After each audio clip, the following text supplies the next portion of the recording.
J'espère sincèrement que vous êtes en forme, en paix, et que tout se passe bien pour vous.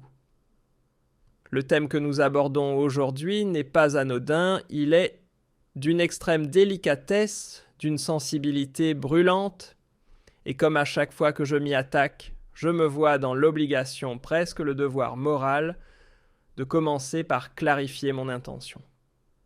Pourquoi ? Parce que je tiens à ce que mon message ne soit ni déformé ni mal interprété. Ce que je défends ici, ce sont des principes, des valeurs profondes qui fondent cette émission. Et il est crucial qu'elles soient comprises dans toute leur justesse. Nous parlons du cas des généraux algériens incarcérés dans les prisons militaires, des mauvais traitements des injustices qui leur ont été infligés et des violations de leurs droits du point de vue purement humanitaire, purement moral et éthique, et purement patriotique. Humanitaire, ce sont des êtres humains. Nous n'avons pas le droit de faire du mal à un être humain gratuitement, méchamment, au point de mettre en péril son intégrité physique ou son intégrité morale. On ne peut pas. La justice ne consiste pas à punir quelqu'un pour un crime, pour une infraction, à moins que sa culpabilité ne soit véritablement prouvée. La justice ne consiste pas à faire du mal, à torturer, à mettre la santé de quelqu'un en difficulté, à bafouer la dignité ou à déshonorer une personne. Ça, ce n'est pas de la justice. Ces généraux et ces officiers supérieurs de l'armée dont nous parlons depuis plusieurs jours, ce sont des patriotes, dans le sens où ils ont consacré leur vie à l'institution la plus importante de l'État algérien, qui est l'institution militaire. Ils ont peut-être, ou certainement commis des conneries, dans leur vie, dans leur parcours. Ils ont certainement peut-être fait du mal. Ils doivent être punis pour le mal qu'ils ont fait. Mais cela ne remet pas en cause leur parcours, leur sacrifice, les services rendus à la nation, et leur engagement en faveur de l'armée nationale et populaire et en faveur de la nation. Autrement dit, ils auraient pu ne pas s'engager dans l'armée et faire d'autres carrières dans d'autres secteurs de l'État. Rien que pour cela, ils méritent le respect, ils méritent la considération et ils méritent qu'on les traite avec humanisme, avec humanité et encore une fois, le plus de respect possible. Les considérations morales et éthiques qui motivent notre émission, c'est que, quand on condamne quelqu'un, il n'y a que cette personne qui doit payer pour le comportement dont elle est responsable, à condition que la justice dispose des preuves matérielles et des indices concrets qui affirment vraiment ou qui démontrent sa responsabilité. En aucun cas, la justice ou une autorité ou un pouvoir ne peut s'en prendre à la famille d'une personne incarcérée, s'en prendre aux enfants, aux épouses, à la famille des personnes incarcérées. C'est tout simplement immoral, c'est tout simplement inhumain, barbare, et c'est sauvage, et c'est cruel, et c'est inacceptable. Justement, dans cette émission, je vais vous faire des révélations sur ce que vivent les familles des généraux et des officiers supérieurs de l'armée qui sont incarcérés, certains depuis 2019, d'autres depuis 2021, 2022, 2020. Et ces familles-là, elles sont très nombreuses. Une centaine, pour ne pas dire plusieurs centaines de familles qui souffrent dans un silence, dans l'indifférence générale et dans un silence consternant. Ces familles ont peur. Les familles des officiers supérieurs de l'armée nationale et populaire qui ont été incarcérés parce que, il faut dire la vérité, je respecte la justice militaire, mais la justice militaire comme la justice civile, elle n'est pas du tout indépendante en Algérie. Cela, vous le savez. Les procès qui se sont déroulés au niveau des tribunaux militaires de Blida ou de Ouargla ou de Constantine ou étaient expéditifs. L'incarcération de généraux-majors et d'officiers supérieurs de l'armée nationale et populaire, presque 300 officiers supérieurs de l'armée nationale et populaire, ont été emprisonnés en Algérie depuis 2019. Ils ont tous un point commun, ce sont des adversaires, des concurrents, des détracteurs ou des personnalités qui avaient un problème personnel. Et une tension qui était dans une tension conflictuelle avec les actuels décideurs qui dominent le pouvoir algérien, à savoir aussi. La barbarie a dépassé les limites à partir du moment où, non seulement on a emprisonné des généraux-majors, des officiers supérieurs, des colonels, des chefs de légion, des chefs de corps, des patrons de services secrets, des patrons de gendarmerie. Mais la barbarie a poussé l'outrecuidance au-delà de la ligne. On a dépassé toutes les lignes rouges pour aller jusqu'à s'en prendre à leurs familles. Et les familles ne peuvent plus rien dire. Je vous donne des exemples concrets. Général Rachid Chouaki, mort en août 2023. Juste après avoir enterré leur père, qui était général-major responsable du département des industries militaires, pendant une dizaine d'années, si ce n'est pas plus, dont les preuves de culpabilité n'ont jamais été démontrées, n'ont jamais été indiquées. Vous imaginez, juste après avoir enterré leur père. S'il est mort en prison, ce qui est cruel à l'âge de 73 ans, il est mort en prison. C'est déjà une... Vous imaginez l'injustice? S'il est mort en prison, cela veut dire qu'il était gravement malade. Cela signifie que normalement, il ne devait pas être en prison. Quelqu'un qui est gravement malade quand il est condamné, normalement, il est condamné à du sursis, ou il est placé sous contrôle judiciaire, ou il est assigné à résidence ou sous bracelet électronique, comme dans les pays civilisés. Il y a d'autres formes de détention. Un homme malade n'a pas de place. Un homme gravement malade n'a pas de place en prison ou dans une cellule de prison. Il a été privé de soins privés, de visites médicales. Et quand il est mort une fois après avoir enterré leur père, la famille de Rachid Chouaki a été dépossédée de leur maison. On les a foutus dehors. C'est quoi cette maison? Une maison dans une résidence pour les militaires. 11 décembre, Ibrahim. Un lotissement, peu importe l'adresse, un lotissement que Chouaki a acheté de façon directe avant de mourir quand il était général. Il était général, donc il avait un salaire élevé par rapport à la moyenne des salaires nationaux, la moyenne nationale des salaires en Algérie. Donc il a cotisé, il a payé avec des économies, tout était clair, net et précis. Il n'y a aucune preuve qui démontre que la maison d'Ibrahim de l'épouse Chouaki a été achetée ou financée par l'argent de la corruption. Non seulement il est mort, normalement au moins, par respect pour sa mémoire, c'est de le mettre hors service, le mettre abs, privé de soins. Normalement il est mort, c'est bon. Non. L'acharnement du pouvoir algérien a poursuivi, c'est poursuivi. Sa famille, on s'est encore acharné sur ses membres, sur sa propre famille. Et la vengeance a été, et on a touché de plein fouet, sa propre famille. Non seulement il est mort, et on l'a tué en prison, parce qu'on ne l'a pas soigné, parce qu'on n'aurait pas dû l'emprisonner, parce qu'il était gravement malade. Mais on a privé sa famille de tout.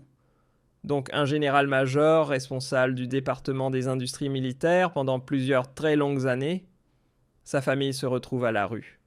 Il a un fils. Il voulait se marier. Il avait une Polo Volkswagen.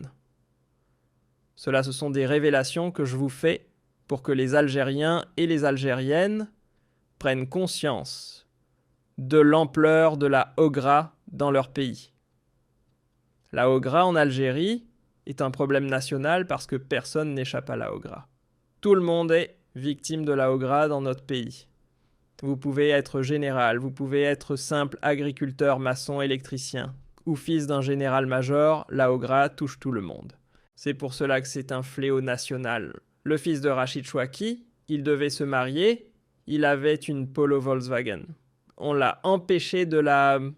Lorsqu'il voulait la vendre pour se marier, on l'en a empêché et sa voiture a été saisie. Saak, on croit que la voiture du fils de Rachid Chouaki est concernée par les supposées affaires de corruption de son père. Quelle est la preuve? Et quand on est corrompu, on achète une Volkswagen Polo. On achète une Mercedes Cabriolet. On achète une voiture de luxe, un gros 4x4. Celui qui a volé de l'argent va acheter une Polo. À l'époque du régime de Bouteflika, une Polo, c'est une voiture ordinaire. On l'a empêché de la vendre, on lui a confisqué sa voiture et on l'a empêché de récupérer l'argent de la vente de la voiture pour pouvoir se marier. Est-ce que cela c'est de la justice? Est-ce que cela ce n'est pas de la ogra? Est-ce que cela ce n'est pas de la cruauté? Est-ce que cela ce n'est pas de la barbarie? D'autres cas, vous savez, les généraux, quand ils ont laissé leurs enfants. Souvent, leurs enfants ont étudié. On croit que les enfants des généraux ont tous bénéficié de privilèges. Ce n'est pas le cas.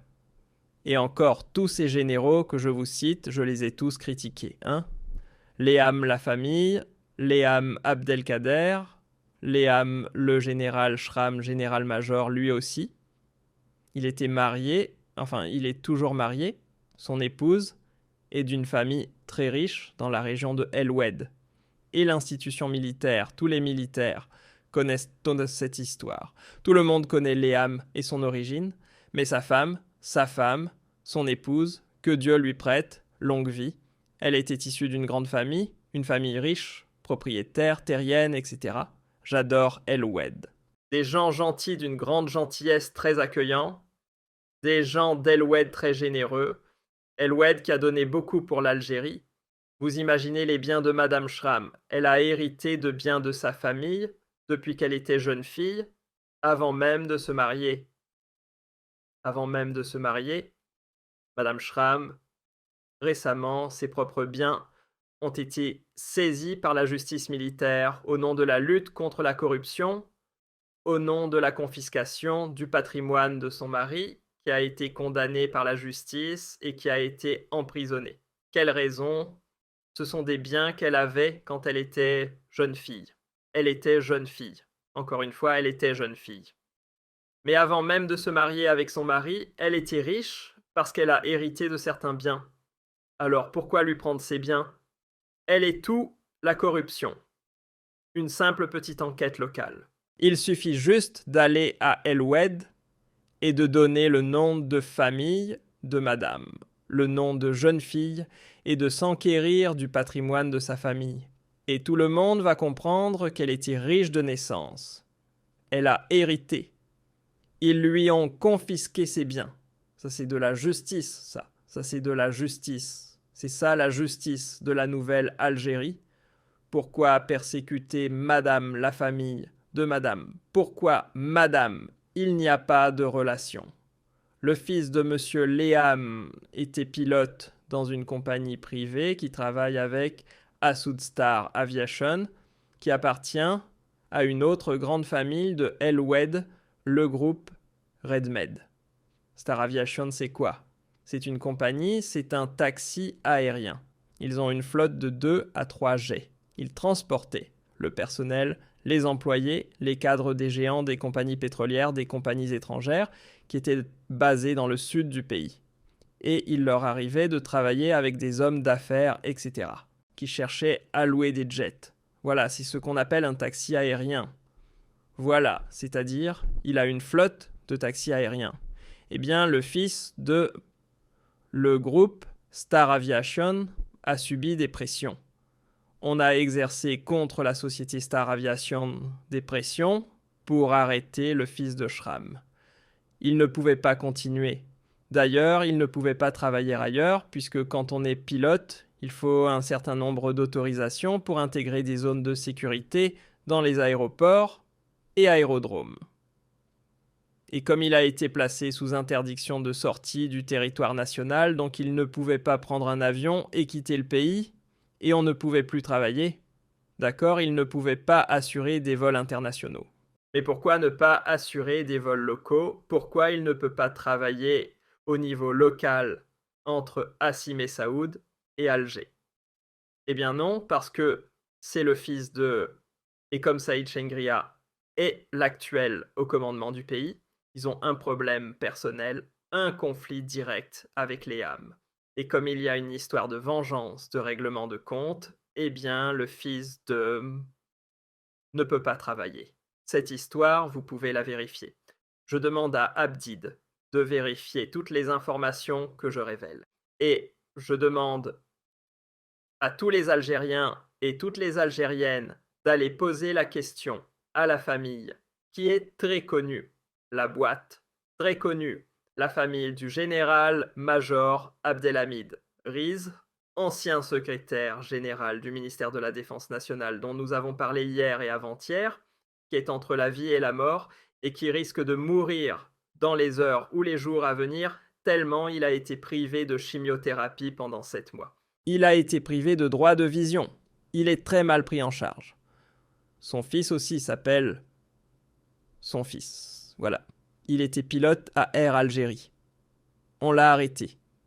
Il ne peut pas travailler. Il n'a plus le droit de travailler. La même chose que le fils de Léam. Le fils de Riz, il a fait quoi? Quel était son tort? Quel est son crime? En quoi est-il responsable des méfaits ou du mauvais comportement ou des dérives ou des dérapages de son père? Il n'est pas responsable. Pourquoi l'exclure du travail? Pourquoi l'emmerder? Pourquoi le priver de revenus? Pourquoi le clochardiser? Et la même chose pour le fils du général Nasser. C'est Ahmed, il était pilote à Tassili. Ensuite, il était chef d'escale à Tassili. Airline qui a été rachetée, elle a été reprise par Air Algérie récemment et qui est devenue Domestic Airline parce qu'il est le frère de B, Nasser, et son frère le colonel B. Nasser est emprisonné depuis avril 2024 et parce qu'il est le frère de Toufik B Nasser qui est exilé à l'étranger, qui a dénoncé la persécution de sa famille, qui a révélé des scandales, des pratiques scandaleuses, des pratiques de haut gras militaires. Eh bien, il a été empêché de travailler la même chose. On l'a exclu, on l'a mis hors de... On l'a limogé. Kiff kiff. On le met sous interdiction de sortie du territoire national. On ne lui donne pas d'autorisation de sécurité, on ne lui donne pas certaines autorisations pour accéder à des zones économiques spéciales de sécurité ou à des zones sensibles ou des zones économiques spéciales aéroportuaires particulières qui obéissent à des dispositifs de sécurité. Et comme il est sous contrôle, je ne crois même pas qu'il soit sous contrôle judiciaire. Il est juste interdit de quitter le pays. Eh bien, il ne peut pas travailler. Alors pourquoi s'en prendre aux frères du colonel B, Nassé? Qu'est-ce qu'il a fait, Ahmed B? Nassé. Il a fait quoi comme mal? Il n'y a aucune information judiciaire contre lui. Il n'y a aucune poursuite judiciaire contre lui. Il n'y a aucun problème contre lui. Il ne fait l'objet d'aucune enquête judiciaire. Blanc comme. La même chose, blanc comme neige, comme le fils de Riz, général-major Abdelhamid, et les autres encore. Et les autres encore, même les épouses. Je vais vous raconter une histoire.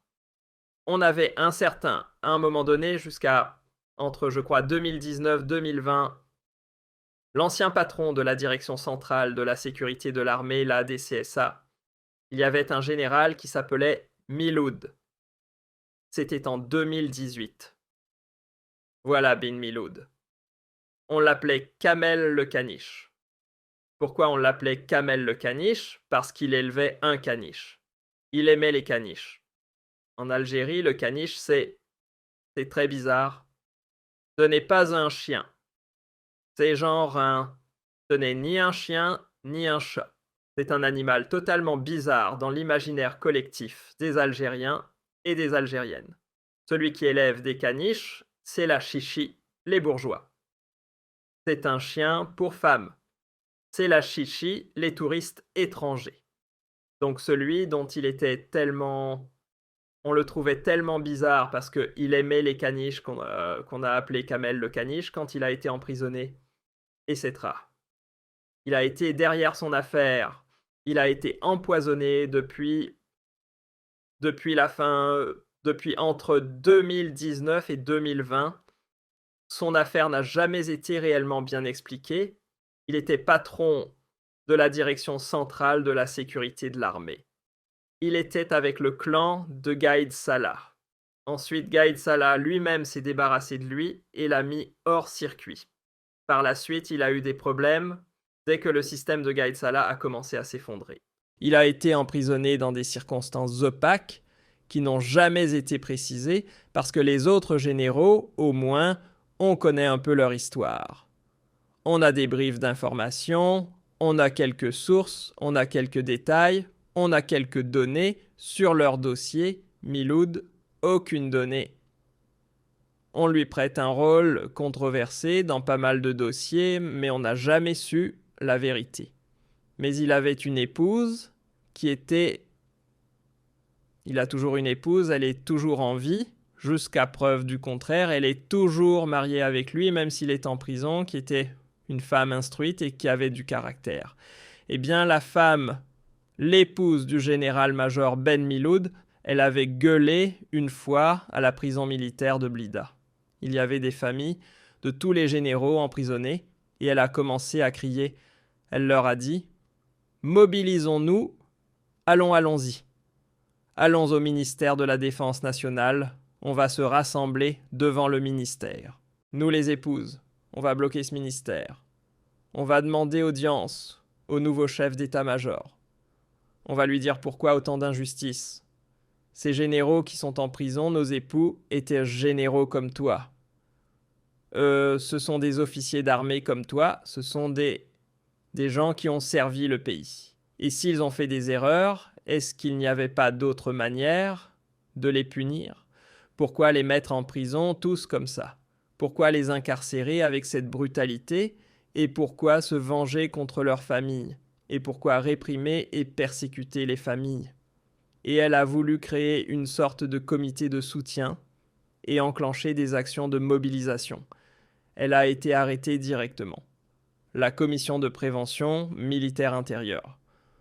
La commission de prévention militaire intérieure, c'est l'équivalent des services secrets algériens pour la direction générale de la sécurité. La commission de prévention militaire, c'est la sécurité militaire. Ce n'est pas la sécurité, ce n'est pas le renseignement intérieur. Elle a été interrogée. Je pense qu'ils l'ont gardée même jusqu'à 3 jours où ils l'ont menacée, ils l'ont intimidée. Ils lui ont dit « Fermez votre gueule, ne faites plus jamais ça ». C'est que même les familles n'ont pas le droit de se mobiliser, de défendre leurs pères, leurs époux, leurs frères, leurs fils. Elles n'ont pas le droit de parler de leur dossier, de leurs questions. Elles n'ont même pas le droit à la parole. Monsieur, même pas le droit à la parole. Aujourd'hui, ce sont les enfants des généraux, s'ils sont en contact avec quelqu'un, ou là, s'ils parlent que du dossier de leur père, ou là, si les femmes des généraux se plaignent, ou s'ils formulent une critique, ou s'ils dénoncent les injustices qu'ils subissent, eh bien, ils risquent d'être emprisonnés, d'être arrêtés, interpellés, harcelés, placés sous enquête. Ils risquent des ennuis, de plus gros ennuis, c'est en Algérie. Il faut accepter la persécution, il faut accepter la Ogra, et tu fermes ta gueule. Tu parles, on va t'écraser encore, on va te persécuter encore plus. Dans ces conditions-là, je ne comprends pas. Rétablissez la peine de mort et tuez-les, ces gens-là. Je ne comprends pas. Ces généraux, au lieu de les tuer en les abandonnant dans des prisons infectes, en refusant de les soigner, en leur refusant les droits de visite, au lieu de les tuer de cette manière, ayez le courage, tuez-les. Exécutez-les directement comme à l'époque du Moyen-Âge ou comme à l'époque des temps anciens, des temps les plus sombres. Même le terrorisme islamiste des années 90 n'a pas été aussi cruel, aussi sauvage avec les familles contre des militaires algériens. Même les islamistes terroristes, ils avaient « Ah là, on ne va pas tuer tel général, on va tuer ». Ils ne s'en prenaient pas aussi violemment. C'est-à-dire que les purges et les règlements de compte et la vengeance maladive qui minent profondément l'institution militaire algérienne depuis 2019, qu'elle a fait comme dégâts, c'est nettement pire que les dégâts que que les actions armées du terrorisme islamiste durant les années 90. Ça choque ce que je suis en train de dire. Je sais que mon émission va choquer. Mais j'assume, visage découvert. C'est la vérité, ce que je suis en train de dire. Je suis quelqu'un dont la famille a été persécutée. Je suis quelqu'un qui a été privé de ses enfants. Je suis quelqu'un qui a été victime de cette vengeance macélique, diabolique du pouvoir en place. Je ne peux que comprendre que me solidariser avec les familles des détenus, des prisons militaires, et les familles des généraux et des officiers supérieurs de l'armée injustement incarcérés et injustement persécutés. Il a un problème avec Akrom, avec Saïd Bey. Avec c'est un combat d'homme à homme sans s'en prendre au fil des généraux, à leurs enfants, à leurs épouses. Les privés, la femme de Ali Akrom, le général-major Ali Akrom, a été privée de soins à l'hôpital militaire d'Aïn Hadja.